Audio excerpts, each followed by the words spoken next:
Ini adalah sebagai usaha untuk meningkatkan kesedaran orang ramai mengenai autisme di kalangan masyarakat, termasuklah di peringkat keluarga, ya, mengenai dengan kanak-kanak yang mengalami autisme ini, ya. Jadi tanpa berbual panjang, terus saja kita perkenalkan Intan, silakan tetamu Ya, undangan kita. Alhamdulillah hari ini kita membawakan dua orang tetamu undangan kita, iaitu sebelah kanan saya iaitu Yang Mulia Puan Sharifah Adilah Suria binti Malai Haji Abdullah, iaitu selaku Naib yang di-Pertua 1 Persatuan Semata Brunei. Dan Assalamualaikum Puan. Alhamdulillah, apa khabar? Alhamdulillah sihat. Sihat ya. Dan kita juga membawakan seorang tetamu undangan kita iaitu Yang Mulia Puan Hajijah binti Haji Mokhtar, iaitu selaku setiausaha bagi Persatuan Semata Brunei. Assalamualaikum Puan. Assalamualaikum warahmatullahi wabarakatuh. Alhamdulillah. Apa khabar pagi ini? Sihat ya? Alhamdulillah, Alhamdulillah. syukur. Kita Sihat. berdua sebenarnya berbesar hati ya menerima kedatangan ya daripada tetamu undangan kita, Naib yang di-Pertua 1 Semata Brunei dan juga Setiausaha Semata Brunei ya. Jadi Persatuan Semata Brunei ini sebenarnya telah pun ditubuhkan pada 9 September ya 2001, merupakan pertubuhan bukan kerajaan yang komited dalam menyediakan perkhidmatan kepada individu serta ahli keluarga yang menghidap autisme ini ya. Jadi sebagai membuka temu bual kita ya pada pagi ini Intan, kita bersama dengan Hajijah ya. Ya, Puan Hajijah. Puan Hajijah, kita difahamkan bahawa Persatuan Semata Brunei ini telah pun ditubuhkan selama 20 tahun, betul ya? Dan pada masa ini ingin kita ketahui ni berapakah jumlah individu autisme yang mengikut pembelajaran di Semata Brunei, dan mungkin boleh menjelaskan apakah peranan yang dimainkan oleh Persatuan Semata Brunei ini dalam membantu keluarga yang mempunyai anak-anak ataupun individu-individu autisme ini. Terima kasih. Bismillahirrahmanirrahim. Alhamdulillahirabbil alamin. Wassalatu wassalamu ala asyrafil mursalin Sayyidina Muhammadin wa ala alihi wa sahbihi ajma'in. Rabbi syrah li sadri wa yassir li amri wahlul 'uqdatam min lisani yafqahu qawli. Alhamdulillah, sehingga tahun ini pada masa ini ada seramai 115 orang individu autisme yang mengikuti pembelajaran di pusat-pusat pembelajaran di tiga pusat pembelajaran yang dikendalikan oleh Semata Brunei, iaitu seramai 42 orang di baca iaitu Brunei Autism Center for Adult yang di tempatnya di Sungai Ancing.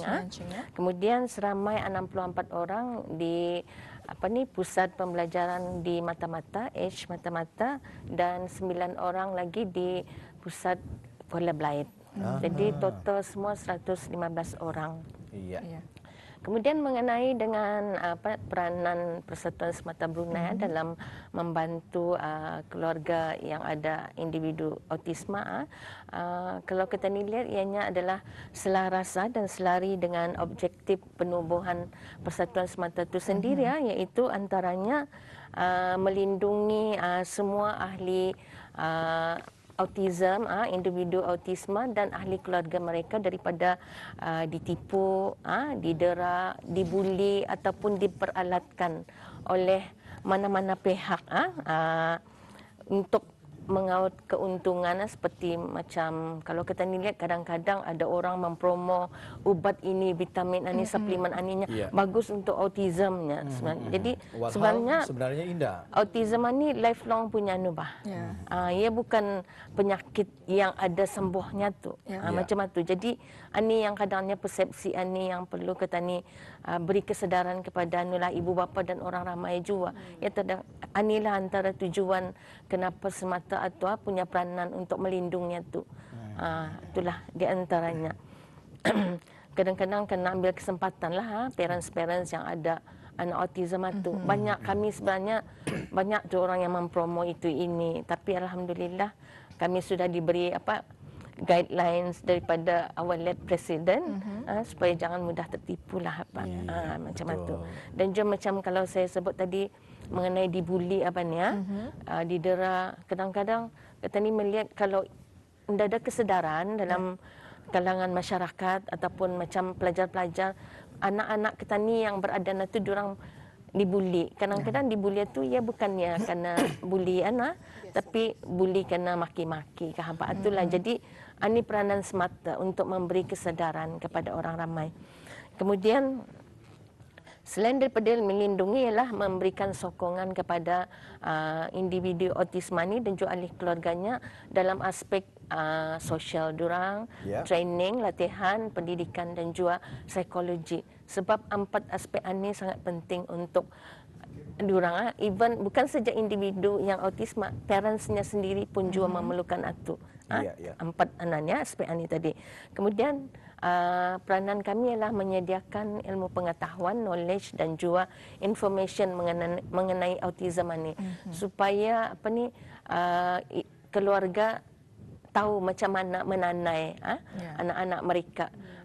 Sebab memiliki macam kami berdua ni parents yang ada anak autism jadi kalau kita ni ada knowledge, ada maklumat, kita ni indah tahu macam mana akan mengurus, menanai tingkah laku, behavior anak-anak autism ya. Jadi macam ia boleh menyebabkan perkara negatif arah anak itu sendiri dan juga arah keluarga itu. Itulah kalau indah ada pengetahuan itu, jadinya itu perlu kita ni ada. Ya, jadi peranan semata menyediakan knowledge itulah kepada ibu bapa. Macam kami, apabila kami tahu anak kami kena diagnose, kami indah tahu mula-mula. Macam ia mungkin beruntung, parentsnya sudah Tapi macam kami orang yang mula-mula masa persatuan semata ditubuhkan, kami merasakan kami itu lost, kami tidak tahu di mana.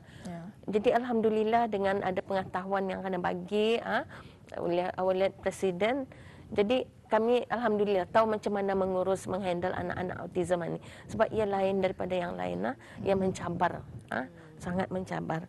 Kemudian kami juga memastikan anak-anak autisma ini ia mendapat penilaian yang tepat yang betul supaya diorang akan diberikan program-program pendidikan yang tepat dan bersesuaian. Sebab every waktu lainnya punya pendekatan, approach-nya, programnya yang bersesuaian itu mesti kita ni lihat macam mana. Kemudian selain daripada itu juga kita ni mesti menilai dan mengawasi keberkesanan program yang kami bagi itu bukan hanya setakat bagi saja, tapi diberi penilaian lagi, diawasi. Adakah progres anak ini? Kalau ia regress apa? Kalau ia tidak progres, kenapa? Apa sebab? Semua itu semua diambil kira, diawasi.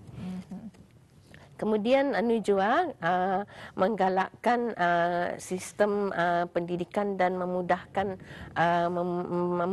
pendidikan yang berterusan. Maksudnya macam kami di Semata, program yang kami sediakan itu adalah seamless di dia indah daripada damit sehingga ia dewasa. Jadi program itu mengikut perkembangan diorang dan mengikut orang selain daripada umur, mengikut juga diorang punya autism punya level itulah. Itulah program yang kami sediakan itu di sana. Jadi bukan saja kita ni memberikan program kepada individu autisma, tapi sebenarnya keluarga yang ada anak autism ini perlu juga ditanai sebenarnya. Diorang perlu diberi latihan yang betul. Sebab kalau diorang indah diberi latihan, diorang akan orang. Ya, maksudnya bukan saja anak-anak ataupun individu autisma ini yang diberikan bimbingan dan juga tunjuk ajar, malahan ibu bapa dan juga penjaga diberikan bimbingan dan juga tunjuk ajar macam mana ke depannya nanti kita ni akan dapat mengawal ataupun menjaga anak-anak dengan cara yang betul. Individu autisma ini tadi Dan kemudian selain itu juga peranan semata ini adalah bekerjasama dengan pertubuhan-pertubuhan luar negara untuk mendapatkan bertukar-tukar pikiran mengenai autism ini juga. Itulah di antaranya, dan juga kami punya peranan adalah mendapatkan dana yang mencukupi untuk menjalankan operasi Semata Brunei. Alhamdulillah. Jadi itulah antara peranan Semata untuk membantu keluarga mempunyai anak-anak dan juga individu autism ya. Jadi kita akan beralih kepada Puan Sharifah di mana kita mengetahui di mana setiap 2 April telah pun diisytiharkan sebagai Hari Kesedaran Autism sedunia ya. Jadi mungkin Puan sendiri boleh berkongsi mengenai dengan tema sambutan Hari Kesedaran Autism sedunia pada tahun ini dan apakah antara aktiviti yang telah pun diatur ya oleh Persatuan Semata sempena dengan Hari Kesedaran Autism sedunia ini. Okay, terima kasih kerana soalannya. So pada tahun ini sebenarnya temanya setiap tahun temanya berubah-ubah. Dan pada tahun ini temanya adalah lain sedikit daripada yang diungkayahkan seperti tahun-tahun yang lalu. United Nations sekarang sudah mengisytiharkan bahawa mereka akan mengadakan satu virtual event di mana berlangsung pada 8 hari bulan April dengan temanya Inclusion in the Workplace, Opportunities and Challenges in a Post-Pandemic World. Jadinya Semata Brunei di Brunei Darussalam akan juga menggunakan tema ini oleh kerana wabak pandemik COVID-19 memang telah banyak banyak kesannya arah Semata Brunei juga dan banyak telah orang terbantut banyak progres yang berlaku dengan Semata Brunei. Jadi tahun ini supaya alhamdulillah di negara Brunei Darussalam kami adalah okey dengan COVID-19. Alhamdulillah selamat sudah. ya. So we are able to membuat banyak aktiviti. So pada tahun ini Indah lagi mau fikirkan pasal yang masa lalu. Mau look to the future. Maju ke depan. So tahun ini kami akan menyalakan insya-Allah jambatan Ripas dengan menyalakan lampu kuning. Kenapa ia adalah menyalakan lampu kuning? Sedianya di seluruh dunia antarabangsa adalah symbolic lighting. Kerana untuk menaikkan kesedaran autisma itu. So tahun ini insya-Allah kami akan ada lighting up pada 2 hari bulan. Tapi oleh kerana kami adalah negara zikir, Semata Brunei akan juga mengadakan sambutan sehari awal di mana kami akan membuat jemaah beramai di Masjid Madang insya-Allah dengan membagikan ceramah mengenai autisma pada malam itu juga. So we are doing a lot lah pada tahun ini. Dan selain itu juga tahun ini insya-Allah kami akan salah satu peranan Semata Brunei adalah juga untuk menerbitkan informasi mengenai autism, bagaimana mengendalikan, sharing experiences lah. Jadinya pada tahun ini juga pada 2 hari bulan itu kami akan melancarkan our newsletter yang sudah digitalize atas talian sudah. So pada tahun ini insya-Allah symbolic lighting itu akan dirasmikan oleh Yang Berhormat Datuk Menteri Menteri Pembangunan untuk menyalakan the symbolic lighting dan untuk melancarkan our pitah which is the newsletter akan dilancarkan insya-Allah oleh Yang Berhormat Menteri Kebudayaan Belia dan Sukan. Alhamdulillah. Baik ya, warna kuning sebagai simbolik Hari Kesedaran Autisme Sedunia 2021 Masihi ya. Kalau sebelum ini Hari Wanita Sedunia warna purple. Ya. Tapi kali ini untuk kesedaran autisme warna kuning ya. Boleh mengenakan ribbon warna kuning lah tu kiranya. Boleh. Sebagai satu tanda sokongan kita ni lah ya. Baik, mungkin boleh dijelaskan secara ringkas ni perkembangan terkini inisiatif yang disediakan dan akan dilaksanakan oleh Semata Brunei ni. So inisiatif Semata Brunei banyak, alhamdulillah. Oleh kerana Indah ingin mau lagi terbantut progres Semata, kami we've been busy. So tahun lepas alhamdulillah dapat membuat acara Hari Antarabangsa Orang Kelainan Upaya, di mana kami punya orang dewasa with autism mendapatkan sijil bagi mereka punya employment. So sekarang ini Semata Brunei ada 3 bisnes di bawahnya, di mana kami mengharapkan memberikan anak-anak kami semua dengan pekerjaan penuh. mendapatkan gaji bulan-bulan macam seperti mana orang lain mendapatkan. So satu antaranya adalah kami sudah membukakan kafe.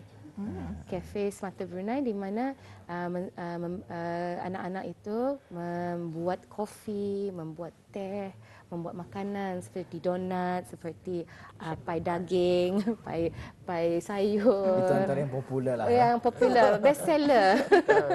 So, jadinya masa ni best seller kami adalah kopi sebenarnya. Kopi ya. Oh, banyak kopi yang kami buat, ice blended, ice coffee. Jadinya anak-anak tu pun alhamdulillah dapatkan gaji pun bulan-bulan pun ada juga sampai seorang anak murid saya mengumpulkan duitnya mendapatkan balik Nintendo Switch. Jadi dia very proud about it. So seterusnya lepas satu kami ada juga kedai yang menjual barang terpakai. Jadinya kami minta dari orang ramai untuk memberikan barang-barang yang indah lagi mereka menggunakan dan kami akan menyuruh anak-anak kami bekerja di sana untuk membersihkan pakaian tu, terus jadi penolong di kedai tu. Dan satu lagi bisnes yang kami ada adalah bakery. Kami ada tempat membuat cookies, membuat bun. Jadinya tempat-tempat bisnes-bisnes ini adalah untuk bukan sahaja menolong memberikan pekerjaan kepada anak-anak kami, tapi adalah juga memberikan penolongan dana kepada persatuan. Baik, alhamdulillah ya. Begitulah inisiatif-inisiatif yang dilaksanakan, alhamdulillah. Semoga baju ke depannya ya para individu autisme ataupun anak-anak ini ya yang alhamdulillah sekarang sudah pun mula berusaha, ada perusahaan-perusahaannya yang tersendiri ya.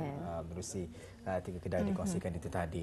Baik, terakhir nih Intan. Ya, terakhir kita baru lagi 3 minit saja lagi. Jadi apakah harapan ada bagi pihak Semata sendiri di masa akan datang? Mungkin Puan Ajijah boleh berkongsi?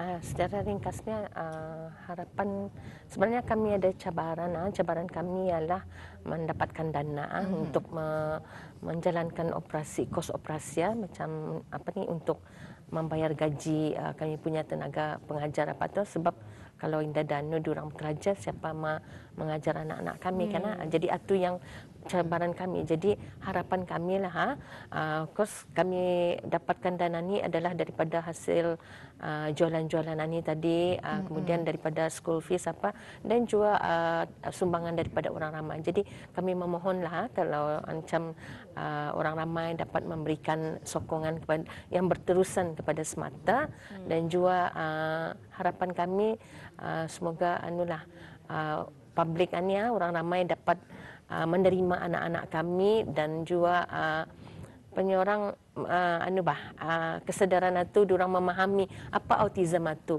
apa tingkah laku diorang. Itu yang paling kami harapkanlah daripada orang ramai dan mudahan bersempena dengan hari kesedaran autisme sedunia ini orang ramai akan lebih ingin mengetahui atau lebih mendekati anak-anak kami dan alhamdulillah sekarang ini banyak pula institusi-institusi yang datang volunteer ke Persatuan Semata. Itulah yang antara harapan yang paling bagi kami. Ya, alhamdulillah ya. Terima kasih kepada Yang Mulia Puan Sharifah Adillah Suria binti Malai Haji Abdullah, iaitu selaku Naib Yang di-Pertua 1 Semata Brunei, dan Puan Ajijah binti Haji Mokhtar, iaitu selaku setiausaha bagi Semata Brunei ya. Baik, insyaAllah ya. Di lain kesempatan kita akan bersama lagi mungkin dengan topik yang lain pula. Assalamualaikum. Terima kasih. Assalamualaikum warahmatullahi wabarakatuh.